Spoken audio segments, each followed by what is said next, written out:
बच्चों, नियुक्तिकरण को मानव संसाधन का एक भाग जानने के बाद आइए अब हम एक और कमेंट के ऊपर चर्चा करेंगे जो कि इस प्रकार है।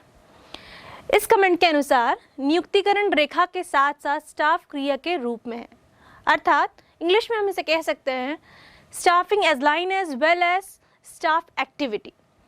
अब नियुक्तिकरण तो एक कार्य है ही, लेकिन ये एक इतना इम्पॉर्टेंट फंक्शन है कि इसे कार्यात्मक फंक्शन कहने लग गया। इसको हम अलग अलग लेवल पे समझ सकते हैं। अगर इसका पहले लेवल देखें, इसको डिटेल करने के लिए या इसे डिटेल में समझने के लिए, तो इसका पहले लेवल में ये कहता है कि प्रबंध के कार्य के रूप में, जिसे फंक्शंस ऑफ मैनेजमेंट, जैसे कि आप जानते हैं फंक्शंस ऑफ मैनेजमेंट क्या क्या हैं। मैंने आपको पहले ही बताया हुआ है कि planning, organizing, staffing, directing, controlling, ये सब क्या है? फंक्शंस ऑफ मैनेजमेंट हैं। इसमें जो स्टाफिंग वाला पार्ट है या नियुक्तिकरण कितना इम्पॉर्टेंट है, हमने ये महत्व में जाना। उसके बाद पार्ट 2 कहता है कि प्रबंध के कार्यात्मक क्षेत्र, फंक्शनल एरियाज ऑफ मैनेजमेंट। जैसा कि मैंने आपको फंक्शनल एरियाज कौन कौन से बताए थे? प्रोडक्शन डिपार्टमेंट, ठीक है, HR यानी सेवी वर्गीय डिपार्टमेंट, उसके बाद आपका आता है सेल्स डिपार्टमेंट, परचेज डिपार्टमेंट, ऐसे कई डिपार्टमेंट्स बताए थे। इन डिपार्टमेंट्स के बिना किसी भी ऑर्गेनाइजेशन स्ट्रक्चर को पूरा नहीं किया जा सकता। अब जब ऑर्गेनाइजेशन स्ट्रक्चर बन जाता है, उस स्ट्रक्चर में जो ऑब्जेक्टिव है, जो डिसाइड ऑब्जेक्टिव है या उद्देश्य है, उसकी पूर्ति के लिए किनकी आवश्यकता है? मैन पावर की, या हम कह सकते हैं श्रमिकों की या एम्प्लॉयज की आवश्यकता है। इन आवश्यकताओं की पूर्ति कैसे होती है? स्टाफिंग मतलब नियुक्तिकरण के द्वारा। तीसरा बिंदु कहता है कि सेवी वर्गीय प्रबंध रेखा के रूप में, personal manager as line manager. इस बिंदु में क्या होता है? भर्ती प्रक्रिया, चयन प्रक्रिया और विकास प्रक्रिया जैसे कार्यों पर जोर दिया जाता है। और यहाँ जो मैनेजर होता है वो पूरी तरह आंसरेबल होता है या उत्तरदेही होता है जो भी एक्टिविटीज़ वो परफॉर्म कर रहा है या जो भी क्रियाएं वो कर रहा है। इसके बाद अंतिम बिंदु आता है जो इसको डिटेल से समझाता है, वो है सेवी वर्गीय प्रबंध स्टाफ प्रबंध के रूप में, यानी personal manager as staff manager. यहाँ पे क्या आता है? यहाँ पे वो सारी एक्टिविटीज़ आती हैं जिसमें वो परामर्श देता है मैनेजर, और इसमें क्या होता है कि वह किसी भी एक्टिविटीज़ के लिए जवाबदेह नहीं होता है। तो इस तरीके से हमने नियुक्तिकरण रेखा के साथ साथ स्टाफ क्रिया के रूप में जो कमेंट है उसको डिटेल में समझा।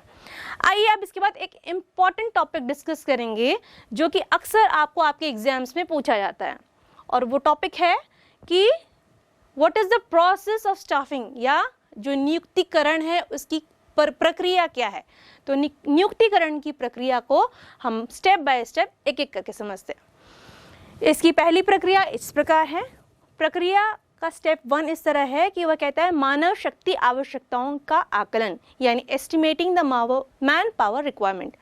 इसमें क्या होता है बच्चों? अब कोई भी मैनेजर है, रिक्रूटमेंट करने से पहले या वैकेंसी जनरेट करने से पहले या जॉब को डिफाइन करने से पहले क्या करेगा? उसके फर्म में किस किस पोस्ट पर रिक्तियां हैं या किस किस कार्य के लिए मनुष्य की या एम्प्लॉयज़ की आवश्यकता है वो डिफाइन करेगा। अगर एम्प्लॉयज़ ऑलरेडी एग्जिस्ट कर रहे हैं, मतलब पहले से उस ऑर्गेनाइजेशन में, फर्म में या उस उपक्रम में, ऑर्गेनाइजेशन में क्या है, व्यक्ति हैं, तो क्या उनका प्रमोशन के द्वारा इनको ले सकते हैं, या हमें जो व्यक्ति चाहिए वो बाहर सोर्सेस से चाहिए, ये डिसाइड करते हैं। तो फर्स्ट स्टेप में यही होता है कि मानव शक्ति की आवश्यकता कितनी है और क्यों है और कहाँ से लाया जा सकता है, उसका निर्धारण किया जाता है। अब निर्धारण करने के बाद बात आती है भर्ती की, यानी रिक्रूटमेंट की। Recruitment is a complete process. अब इस प्रोसेस में क्या होता है या इस क्रिया में क्या होता है कि लोगों को क्या किया जाता है, मोटिवेट किया जाता है कि आप आइए और हमारी कंपनी में अपने रिज्यूम, CV क्या है सबमिट कीजिए या दीजिए, या इस जॉब के लिए यहाँ पे वैकेंसी जनरेट हुई, यहाँ पे रिक्तियाँ आई हैं, आप इसकी क्वालिफिकेशन इस जॉब के लिए जो रिक्वायर्ड है वो इस प्रकार है। ये सारी डिटेलिंग भर्ती प्रक्रिया में होती है और इस तरीके से जो लोग इच्छुक हैं या इच्छुक व्यक्ति जो उस पोस्ट के लिए अप्लाई करना चाहते हैं उनको आमंत्रण दिया जाता है या उनको आमंत्रित किया जाता है। उसके बाद हम आते हैं चयन प्रक्रिया में। चयन जो है भर्ती के बाद होता है।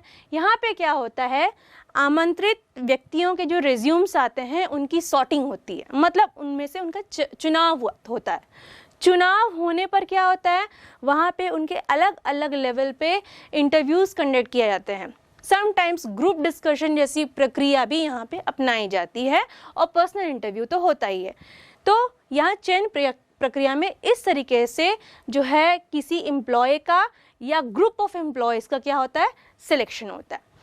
तीसरा स्टेप जो है, तीसरे स्टेप में क्या होता है, कार्य पर लगाना या अभिविन्यास। देखिए, placement and orientation. Placement and orientation क्या है, अब व्यक्तियों को चुन लिया गया है, अब व्यक्तियों को क्या किया जाएगा, उनके जॉब रोल के बारे में बताया जाएगा और क्या किया जाएगा, जॉब रोल के डिस्क्रिप्शन यानी जॉब रोल के बारे में डिटेल में बताएंगे, उनको क्या क्या कार्य करना है उस बारे में बताएंगे। साथ ही साथ उस उपक्रम में विभिन्न जो विभाग होंगे उनसे मिलवाएंगे, साथ में जिन अधिकारियों के अंडर उनको काम करना है या उनके साथ के लोगों से उनका इंट्रोडक्शन कराते हैं। तो इसे कहते हैं ओरिएंटेशन प्रोग्राम। इस स्टेप को जानने के बाद जो नेक्स्ट स्टेप आता है वो है प्रशिक्षण एवं विकास, ट्रेनिंग एंड डेवलपमेंट। अब जिस जॉब के लिए उनका चुनाव हुआ है तो उस जॉब रोल में स्पेसिफिकली क्या कार्य करना है उनको, उसके लिए उनको क्या दिया जाता है, उनकी स्किल को बढ़ाने के लिए ट्रेनिंग प्रोग्राम ऑर्गेनाइज किए जाते हैं।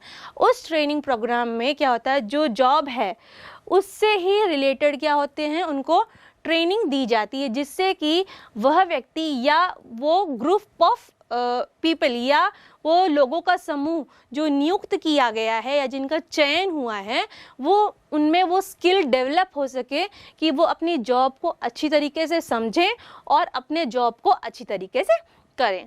अब इसके बाद क्या स्टेप आता है, इसके बाद स्टेप आता है कि निष्पादन मूल्यांकन।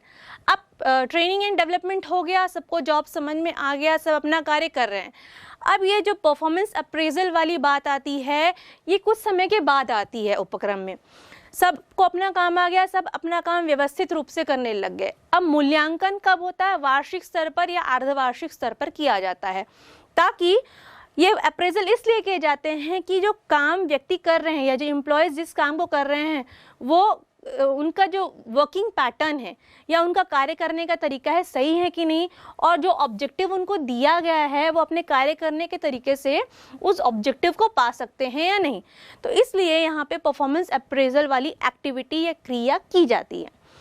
इसके बाद आता है पदोन्नति एवं करियर नियोजन यानी प्रमोशन एंड करियर प्लानिंग। देखो बच्चों, इसमें क्या होता है, अब आप जानते हैं कि अगर कोई व्यक्ति किसी फर्म में अच्छे से काम कर रहा है तो हमेशा इस तरीके से होता है कि उस फर्म के टॉप लेवल मैनेजर्स क्या करते हैं, अपने अच्छे कार्य करने वाले व्यक्तियों को क्या करते हैं, एम्प्लॉयज़ को क्या करते हैं, प्रमोशन देते हैं और उनके करियर को प्लान करते हैं।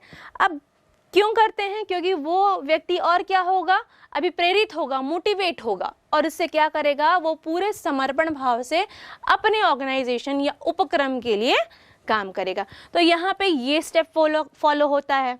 इसके बाद 8वां स्टेप आता है पारिश्रमिक या क्षतिपूर्ति, कंपनसेशन। देखिए, अब ये इसका लास्ट स्टेप होता है। यहाँ पे व्यक्तियों को क्या बताया जाता है कि भाई आप इस पोस्ट के लिए हैं, इस पोस्ट में इस तरह के सैलरी स्ट्रक्चर दिया जाता है।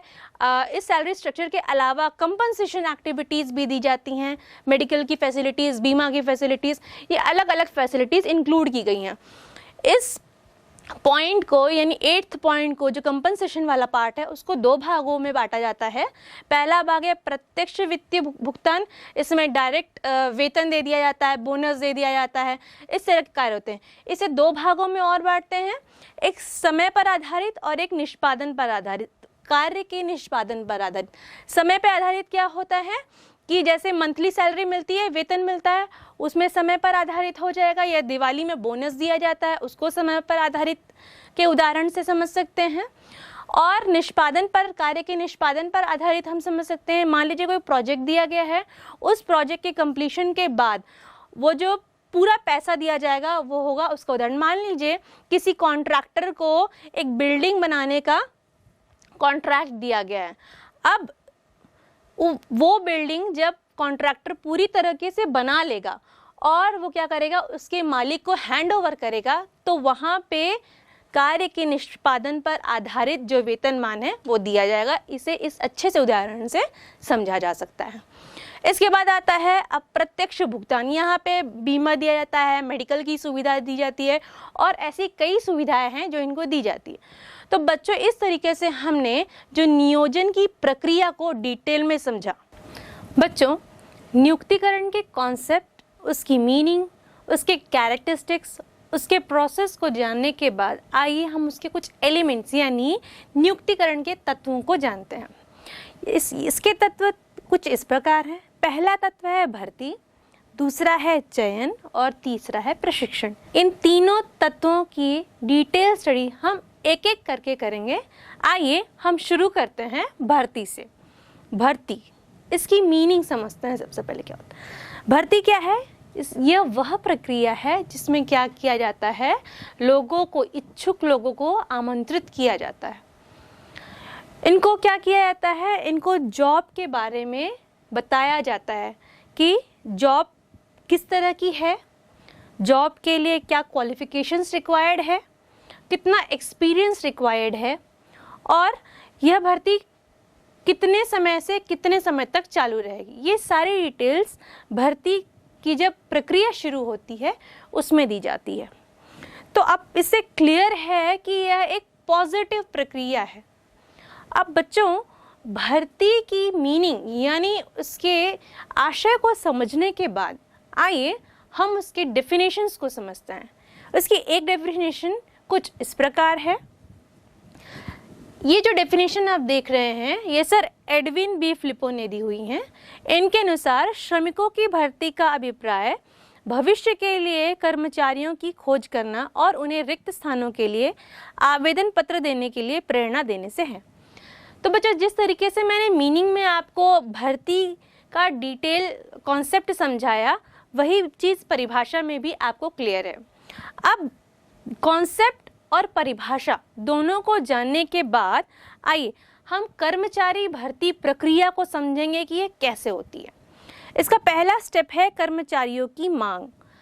अब अगर आप अपने नॉर्मल लाइफ में देखेंगे तो किस तरीके से होती है भर्ती।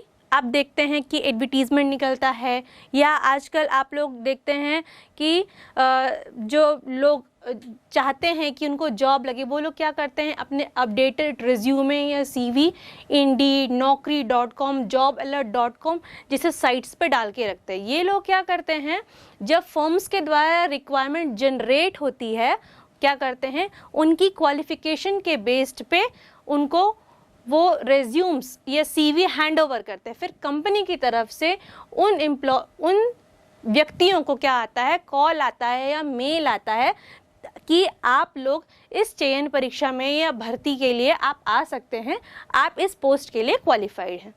तो ये तो होती है प्रोसेस। तो इस प्रोसेस को हम डिटेल में अगर समझें तो जैसा पहला पॉइंट कह रहा है कि कर्मचारियों की मांग, इसमें क्या होता है, फर्म के हर डिपार्टमेंट को यह पता लगाना होता है कि उनके डिपार्टमेंट में किस तरह के लोगों की रिक्वायरमेंट है, या किस पोस्ट पे या किस जॉब के लिए लोगों की रिक्वायरमेंट है, क्या मांग है। अब क्लैरिकल का बंदा चाहिए या फिर मैनेजरियल लेवल का बंदा चाहिए या श्रमिक चाहिए या अकाउंटेंट चाहिए, तो हर डिपार्टमेंट को यह पता होना चाहिए कि उनके डिपार्टमेंट में क्या है, किस तरह की जॉब वैकेंट है, वहाँ पे किस तरह के व्यक्तियों या एम्प्लॉयज़ की ज़रूरत है। अब जब व्यक्तियों का पता चल गया तो वह किसके पास जाएगा, पर्सनल डिपार्टमेंट के पास। ये पूरी रिक्वेस्ट या रिक्वेजिशन जाएंगी कि भाई हमारे डिपार्टमेंट में इन तरीक़ों की जॉब वैकेंसीज जनरेट हो रही हैं या पोस्ट वैकेंट है, कृपया इसे भरा जाए। इसके बाद इसका जो दूसरा स्टेप आता है वो इस प्रकार है, भर्ती के स्रोतों की पहचान करना। Identification of the sources of requirement. देखिए बच्चों, जो स्रोत होते हैं वो इंटरनल और एक्सटर्नल दो तरीके से होते हैं। इसके हम डिटेल में चर्चा आपसे बाद में करेंगे, लेकिन अभी इस पॉइंट को अगर हम समझें तो इस पॉइंट में क्या होता है कि पहचान करना, अगर आंतरिक स्रोत लें, जैसे कई कंपनियों में देखेंगे आप कि जो रिक्रूटमेंट होते हैं इंटरनल बेसिस पे होते हैं, आंतरिक रूप से होते हैं। जो फर्म या उपक्रम के अंदर के लोग हैं उन्हीं को प्रमोशंस के द्वारा या उनको ट्रांसफ़र करने के द्वारा क्या किया जाता है, उस वैकेंट पोजीशन को या जो रिक्तियां आई हैं उनको क्या किया जाता है, फुल कर दिया जाता है या भर दिया जाता है, हम कह सकते हैं। और कई बार ऐसा भी होता है कि एडवर्टीजमेंट के थ्रू या मेल्स के थ्रू या विभिन्न टीवी में भी कई बार एडवर्टीजमेंट दे दिए जाते हैं, जो कि टीवी में नीचे तरफ लाइन में लिखे रहते हैं। वहाँ पर यह दिखाया जाता है कि ये पोस्ट वैकेंट है इस उपक्रम में और ये क्वालिफिकेशंस दिए गए हैं। जो लोग इस क्वालिफिकेशन को फुलफिल करते हैं वो लोग आकर के इस फॉर्म में इस पोस्ट के लिए अप्लाई कर सकते हैं। तो ये होती है भर्ती के स्रोतों की पहचान करना, कि फॉर्म की जिम्मेदारी होती है या फॉर्म टू फॉर्म डिपेंड करता है कि वह किस तरीके से या किन स्रोतों का उपयोग करके अपने फर्म के अंदर जो जॉब वैकेंट हुए हैं या जो रिक्तियां निकली हैं, रिक्त पोजीशंस निकले हैं, उनको किस तरीके से भरेंगे। अब तीसरी बात आती है, या तीसरा स्टेप क्या है, तीसरा स्टेप है इच्छुक लोगों को आमंत्रण। जैसे जो सीवीज आ गए या रेज्यूम्स आ गए, अब क्या हुआ, इससे समझ में आ गया कि कौन कौन लोग इच्छुक हैं। उनमें क्या होगा कि उन लोगों को आमंत्रित किया जाएगा पहले, लेकिन क्या होगा, उनके क्वालिफिकेशंस को चेक किया जाएगा। क्वालिफिकेशंस को चेक करने के बाद सबको इनविटेशंस भेजे जाएंगे या कॉल लेटर्स भेजे जाएंगे। इसके बाद आता है योग्य आवेदकों की सूची तैयार करना, preparing the list of deserving applicants. यहाँ पे तैयार की जाती हैं सूची की योग्य व्यक्ति कौन से हैं, और दूसरा जो व्यक्ति योग्य नहीं हैं उनकी सूची। जो योग्य व्यक्ति होते हैं उन लोगों को क्या भेजा जाता है, कॉल लेटर्स भेजा जाता है कि you are the deserving candidate for so and so position, या आप वे योग्य व्यक्ति हैं जो कि हमारे वैकेंट पोजीशंस के लिए आपकी योग्यता भरपूर है, कृपया हमारी संस्था में आइए, इस डेट पर आपका इंटरव्यू कंडक्ट किया गया है, आप उस इंटरव्यू की डेट पे इंटरव्यू अटेंड कीजिए। तो इस तरीके से योग्य आवेदकों को की एक सूची बनाई जाती है और उनको कॉल लेटर्स भेज के बुलाया जाता है। तो बच्चों ये तो है भर्ती की प्रक्रिया। अब मैं आपसे बात कर रही थी भर्ती के स्रोतों की। तो जैसे कि आप इस स्क्रीन पर देख रहे हैं, भर्ती के स्रोतों को दो भागों में बांटा गया है। पहला है आंतरिक भाग और दूसरा है बाह्य भाग। अब ये जो इंटरनल सोर्सेज हैं इसको हम पहले पढ़ेंगे और बाद में पढ़ेंगे एक्सटर्नल सोर्सेज को। तो आंतरिक भाग का जो पहला एलिमेंट या पहला तत्व जो आप देख रहे हैं वो है स्थानांतरण। अब इसमें क्या होता है, ट्रांसफ़र। स्थानांतरण मतलब ट्रांसफ़र। इसमें क्या होता है कि पोजीशंस वैकेंट हुई हैं। अब किसी फर्म में अगर मान लीजिए किसी कार्य के लिए 10 लोगों की आवश्यकता है लेकिन वहाँ पर 12 लोग हैं, तो क्या हुआ, वहाँ पे एम्प्लॉयज़ की मात्रा अधिक है। अब ये देखा जाता है ठीक उसी की दूसरी ब्रांच में अगर वहाँ पे 10 लोगों की ज़रूरत है और वहाँ पे 8 लोग विद्यमान हैं, तो क्या होगा, यहाँ जो एक्स्ट्रा 2 लोग हैं उनको क्या कर दिया जाएगा, दूसरे ब्रांच में ट्रांसफ़र कर दिया जाएगा।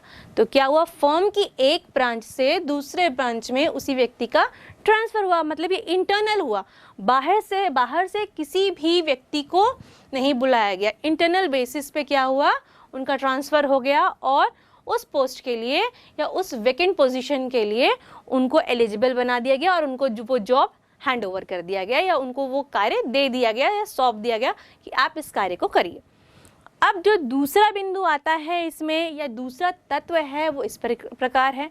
दूसरा तत्व है पदोन्नति यानी प्रमोशन।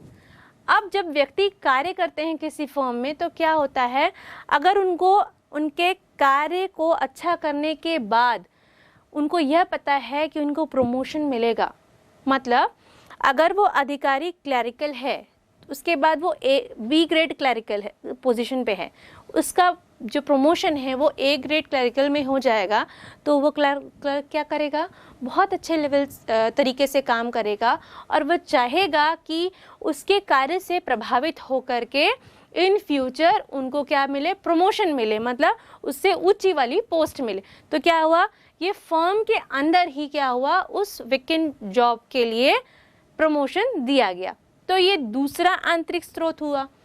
तीसरा आंतरिक स्रोत कौन सा है, तीसरा आंतरिक स्रोत है अस्थायी अलगाव, मतलब ले ऑफ। इसमें क्या होता है, मान लीजिए किसी कारणवश अगर कोई कंपनी बंद हो रही है या क्लोजर पे जा रही है या फिर वहाँ पर काम बंद हो रहा है, तो वह क्या करेगी, अपने एम्प्लॉयज़ को अस्थायी रूप से अलग कर देगी और उनको यह बताया जाता है कि इन फ्यूचर जब भी रिक्वायरमेंट होगी वो उनको कॉल करेगी। तो इस तरीके के कार्य को क्या किया कहा जाता है, ले ऑफ। और जैसे ही उस फर्म के पास कार्य आता है और उसको ऐसा लगता है कि नहीं, हमें इस तरह के मैन पावर की ज़रूरत है या इस तरह का ह्यूमन रिसोर्स या इस तरह के एम्प्लॉयज़ रिक्वायर्ड हैं, तो वो क्या करते हैं, उनको क्या करते हैं, फिर से कॉल करते हैं या किसी तरह से कांटेक्ट करते हैं और बुलाते हैं कि नहीं, फिर से रिक्वायरमेंट जनरेट हो गई है, प्लीज़ आप अपनी पोस्ट पे वापस आ सकते हैं। तो ये होता है अस्थायी अलगाव या ले ऑफ। उसके बाद आती है सेवा वृद्धि। जैसे कि आप जानते हैं कि रिटायरमेंट के बाद जब कुछ ड्यूरेशन को बढ़ा दिया जाता है तो उसे कहते हैं सेवा वृद्धि। समटाइम्स किसी फर्म्स में क्या होता है कि जब कोई वर्कर बहुत अच्छा कार्य कर रहा है और उसमें अभी भी उतना कॉन्फिडेंस या उसकी शारीरिक क्षमता, मानसिक क्षमता इस प्रकार की है कि वह 2-3 साल और कार्य कर सकता है, तो उसके कार्य करने के तरीके से वो फर्म के मैनेजर या टॉप लेवल मैनेजमेंट क्या होते हैं, प्रभावित होते हैं और उसकी कार्यावधि को 2 या 3 सालों के लिए बढ़ा देते हैं, क्योंकि वो अभी भी मेंटली और फिजिकली फिट है। हालांकि उसकी आयु क्या हो चुकी है, सेवानिवृत्ति की हो चुकी है। देन ऑल्सो क्या होता है कि वह मानसिक और शारीरिक रूप से सुगठित है, स्वस्थ है, तो उसकी जो सेवा काल है उसको 2-3 साल बढ़ा दिया जाता है। इस स्थिति में क्या होता है कि उस व्यक्ति का जो मोटिवेशन लेवल है या अभिप्रेरण है वो बढ़ जाता है और वह और समर्पण भाव से क्या करता है, अपने फर्म के लिए, उपक्रम के लिए काम करता है। इसके बाद पांचवी जो आंतरिक स्रोत है वो इस प्रकार है कि जबरी वृद्धि पर भेजे गए कर्मचारियों को वापस बुलाना। इट मीन्स जब ले ऑफ हुआ फिर हमने क्या कर दिया था, लोगों को भेज दिया था कि हमें इस समय काम की ज़रूरत नहीं है या हमारे पास काम कम है, तो आपको बाद में बुलाया जाएगा। और जैसे ही काम की आवश्यकता होती है वहाँ पे क्या होता है, वापस अपने एम्प्लॉयज़ को बुला लिया जाता है। ऐसे समटाइम्स आप कॉन्ट्रैक्ट का इसमें एग्जाम्पल ले सकते हैं। जैसे कि जब श्रमिकों की आवश्यकता होती है तो उनको मान लीजिए बिल्डिंग बनाना है या इंटीरियर किसी ऑफिस का अच्छा डेवलप करना है, तो जब तक काम है तब तक वो श्रमिक काम करेंगे। जैसे ही वो काम खत्म हो गया वो श्रमिक वहाँ से चले जाते हैं। तो इसको एक अच्छे से उदाहरण से समझ सकते हैं। तो बच्चों इस तरीके से आपने जो है भर्ती के स्रोतों में पहला जो आंतरिक स्रोत है उसको समझा। बच्चों आपने भर्ती में आंतरिक स्रोतों को जाना। अब आंतरिक स्रोतों के पॉइंट्स या उनके बिंदुओं को या आंतरिक स्रोत कौन कौन से हैं उनको जानने के बाद आइए अब हम इनके कुछ लाभों को समझते हैं कि आंतरिक स्रोतों से क्या लाभ हो सकते हैं। तो जैसा कि आपको स्क्रीन पर दिख रहा है, आंतरिक स्रोतों से ये लाभ हैं। इसका पहला लाभ इस प्रकार है कि सामान्य नियमों एवं नीतियों का ज्ञान। अब देखिए बच्चों, जो फर्म में पहले से एम्प्लॉयज़ काम कर रहे हैं, बट ऑब्वियस वो क्या होगा कि फर्म में जो भी रूल्स एंड रेगुलेशंस या पॉलिसीज़ हैं उनको जानते होंगे, या जो नीति एवं नियम बने हुए हैं उनकी जानकारी उनको होगी। चाहे वो उनके आने के समय के लिए हो, चाहे छुट्टियों के लिए हो, या ग्रीष्म अवकाश के लिए हो, या इसके अलावा कई ऐसी पॉलिसीज़ बनाई जाती है, चाहे मेडिकल फैसिलिटी देना हो या फिर किस बेसिस पे प्रमोशन होना हो, उनका जो अप्रेजल है वो कैसे होगा, सारी नियम नीतियों से वो क्या होते हैं, उनको जानते हैं। अब इस सिनेरियो में क्या होता है, इस सिनेरियो में ये होता है कि जब लोग अपने फर्म के एनवायरनमेंट या वहाँ के वातावरण को जानते हैं तो वहाँ पे वो बहुत कंफर्टेबल होते हैं, मतलब वहाँ पे वो अपने कार्य को अच्छे से करने में सक्षम होते हैं। इस स्थिति में क्या होता है, अगर ट्रांसफ़र या प्रमोशन जैसी स्थिति भी उत्पन्न होती है तो उनकी कार्यक्षमता में कमी ना आ करके, क्योंकि मोटिवेशनल लेवल या अभिप्रेरण बढ़ जाता है, तो वह क्या करते हैं और समर्पण भाव से काम करते हैं। तो ये हुआ आंतरिक स्रोत का पहला लाभ। दूसरा लाभ कुछ इस प्रकार है कि कार्यक्षमता में वृद्धि। जैसे कि मैंने कहा, क्योंकि वह सारे नियमों को जानते हैं, नीतियों को जानते हैं, वहाँ का वर्किंग एनवायरनमेंट जानते हैं, तो वो क्या करते हैं, मोटिवेटेड होते हैं, सेटिस्फाइड होते हैं। और इस वजह से क्या होता है, उनका जो वर्क करने का तरीका है या कार्य करने का तरीका है, वो अपने कार्य को और समर्पण भाव से या जो ऑब्जेक्टिव फॉर्म का डिसाइडेड है उसको पाने के लिए वो कार्य को और अच्छे से करते हैं। तो ये दूसरे बिंदु है। तीसरा लाभ ये है कि मनोबल में वृद्धि, उनका मोटिवेशनल लेवल भी बढ़ जाता है कि नहीं, हमको हमारे फर्म के लिए या उपक्रम के लिए अच्छे से कार्य करना है। अब चूँकि हमें प्रमोशन मिला है तो अब व्यक्ति की सामान्य मनोवैज्ञानिक स्थिति यही होती है कि जहाँ उसको अप्रेजल मिलता है, अप्रिसिएशन मिलता है, मतलब जहाँ उसको बढ़ने का मौका मिलता है, वो क्या करता है, वहाँ वो और मन लगा के काम करने लगता है, या वहाँ पे उसका मनोबल या उसका मोटिवेशनल लेवल और बढ़ जाता है। उसके समर्पण की जो भावना होती है उपक्रम के लिए वो और बढ़ जाती है। तो ये तीसरा लाभ है। चौथा लाभ है आय में वृद्धि। अब देखिए बच्चों, प्रमोशन हुआ तो क्या हुआ, उस बेसिस पे जो कैंडिडेट या एम्प्लॉय जब लोअर लेवल पे था तो उसका जैसे ही प्रमोशन होगा, बट ऑब्वियस है कि उसकी सैलरी में भी इंक्रीमेंट होगा। अब उसकी आय में भी वृद्धि हो गई तो क्या हुआ, उससे और अच्छा फील होने लगा, नहीं, now he is feeling more motivated, और उसको ऐसा लगने लगा कि नहीं, अब मुझे फॉर्म के लिए और देना। आप लोग देखते होंगे कि आपके घरों में जो आपके फादर्स हैं, आप वो कितने अपने कंपनी के लिए क्या होते हैं, मोटिवेशन से काम करते हैं या समर्पण भाव से काम करते हैं कि वह इतना अच्छा कार्य करें कि उनकी कंपनी में क्या हो कि उनके काम को जाना जाए। तो यहाँ पे जो भावना उत्पन्न होती है समर्पण की, वो केवल आंतरिक स्रोतों के उपयोग के कारण ही उत्पन्न होती है। अब अगर आप देखें पांचवा बिंदु जो कहता है, या जो पांचवा लाभ, वो इस प्रकार है कि भर्ती पर न्यूनतम लागत खर्च होती है। अब इंटरनल बेसिस पे जब प्रमोशंस हो रहे हैं या रिक्रूटमेंट हो रहा है, वहाँ पे क्या होगा कि वहाँ पे कॉस्ट लगेगी ही नहीं, खर्च ही नहीं होगा, क्योंकि कोई इंटरव्यू की ही ज़रूरत नहीं है। जनरल इंटरव्यू होगा, बट जो पूरा सिनेरियो होता है कि नए रेज्यूमेस बुलाए जाते हैं, फिर उसकी भी सॉर्टिंग होती है, फिर उनको कॉलिंग किया जाता है, कॉलिंग करने के बाद इंटरव्यू कंडक्ट होता है। उसके लिए क्या चाहिए, उसके बाद लिए प्रॉपर इंफ्रा चाहिए, जो एक्सपर्ट्स हैं उनको बुलाना है, उसके बाद कुछ नेसेसरीज एक्सपेंसेस होते हैं जिसको करना पड़ता है। तो ये सब लागत जो होती है, या जो ये कॉस्ट इंक्लूड होती है या इन्वॉल्व होती है, ये जो कॉस्ट होती है वो पूरी तरह से बच जाती है। ये उसका हुआ छठवां लाभ। बच्चों, सातवां लाभ कुछ इस प्रकार है कि पदोन्नति के अवसर मिलते हैं। जैसे कि मैंने आपको बताया कि जो व्यक्ति कार्य कर रहा है, अगर उसे पता है कि इस फर्म में अगर मेरे टॉप लेवल मैनेजमेंट या मेरा वर्किंग एनवायरनमेंट इतना अच्छा है कि मेरे वर्क स्टाइल या वर्क पैटर्न को देख करके मुझे जब अप्रेजल मिलेगा तो वो इस तरीके से मिलेगा, या तो मेरी सैलरी में इंक्रीमेंट होगा, या इसके साथ ऐसा भी हो सकता है कि मुझे प्रमोशन भी मिले, या ऐसा भी हो सकता है कि प्रमोशन के साथ साथ सैलरी के साथ साथ और भी अदर फैसिलिटीज़ मिले। तो यहाँ पे जो पदोन्नति के अवसर हैं वो बढ़ जाते हैं। और इसके बाद आता है आठवां, जो लास्ट है, वो है औद्योगिक शांति यानी इंडस्ट्रियल पीस। यहाँ पे क्या होता है, जब इंटरनल लेवल पे जब इस तरीके से रिक्रूटमेंट होते हैं या भर्ती होती है, उस स्थिति में ये होता है कि जो फर्म के बीच या फर्म के जो अंदर है वो शांति बनी रहती है, क्योंकि एट द एंड उन एम्प्लॉयज़ को पता है कि अगर वैकेंसी जनरेट होती है तो हमारी फर्म बाहर से एम्प्लॉयज़ को लाने की बजाय क्या करेंगी, वो इंटरनल बेसिस पे ही रिक्रूटमेंट करेंगी या आंतरिक तौर पर ही यहाँ से लोगों को प्रमोट करेंगी या यहाँ से ही लोगों को ट्रांसफ़र करेगी।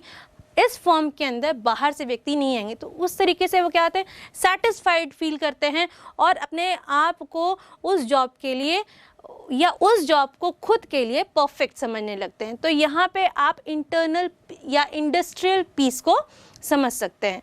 अब बच्चों, इस लाभ को जानने के बाद आंतरिक स्रोतों के कारण कुछ लाभ के साथ साथ हानियां भी हो सकती हैं। जैसे हर सिक्के के दो आधार होते हैं या दो पक्ष होते हैं, उसी तरह आंतरिक स्रोत के भी लाभ के साथ साथ कुछ हानियां भी हैं।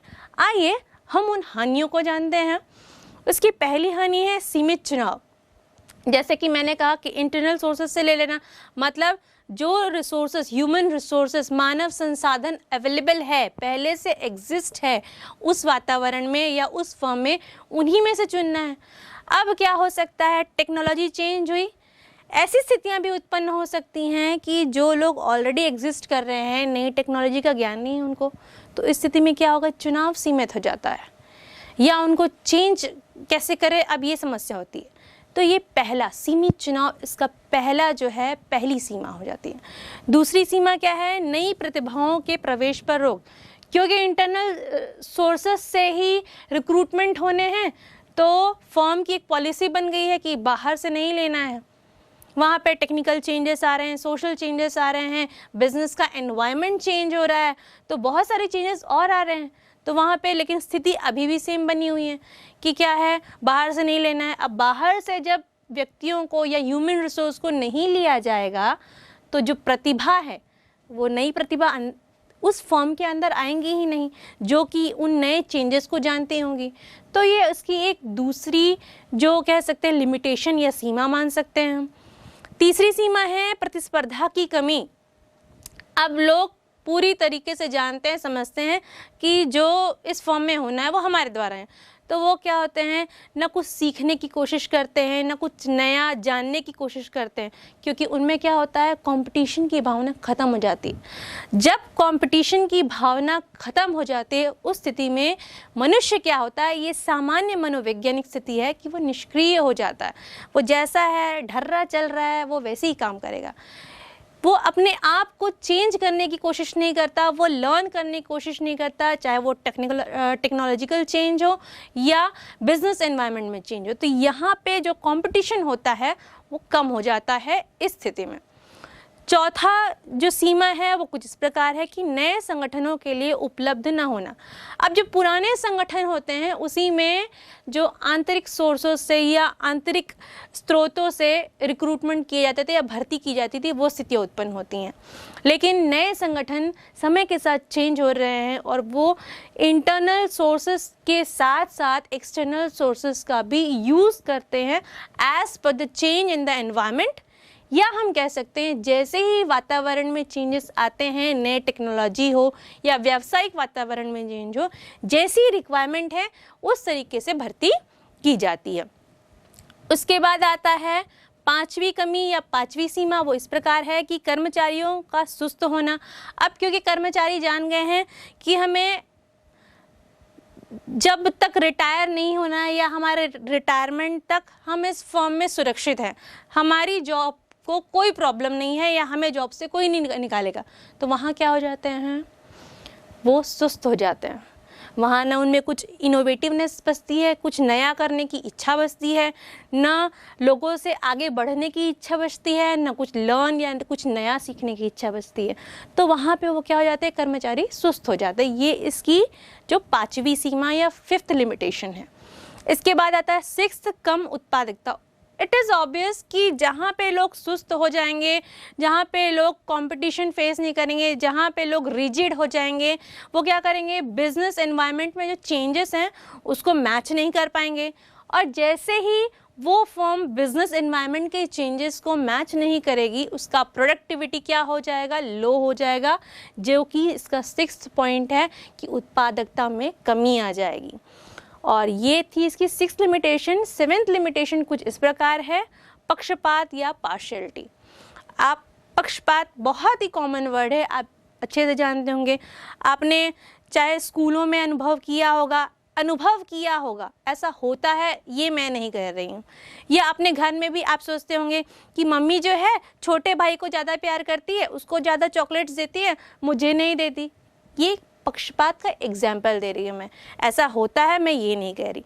तो इसी तरीके से फर्म्स में भी क्या होता है कि जो लोग क्या करते हैं, अपने टॉप लेवल मैनेजर्स को क्या करते हैं, अपने काम से आकर्षित करते हैं या किसी न किसी तरीके से उनको इम्प्रेस करके रखते हैं या उनको खुश करते हैं कुछ कामों से, वो क्या करते हैं, पक्षपात के रूप में अपना प्रमोशन ले सकते हैं। इस स्थिति में ऐसी स्थिति भी उत्पन्न हो सकती है कि वह दूसरे व्यक्ति से, हो सकता है उनमें स्किल कम हो या उनकी कार्य करने की क्षमता जो है उतनी अच्छी ना हो, लेकिन क्या हो रहा है, क्योंकि वो अच्छा बटरिंग कर लेते हैं, उन्होंने अच्छा इम्प्रेस करके रखा है सामने वाले को, टॉप लेवल मैनेजर्स को, तो वो क्या कर रहे हैं, प्रमोशन ले रहे हैं।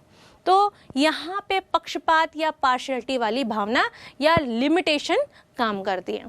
तो बच्चों, इस तरीके से हमने आंतरिक स्रोत के लाभ और उनकी हानियों को जाना। आइए अब हम बाह्य स्रोत को जानते हैं कि बाह्य स्रोत होता क्या है।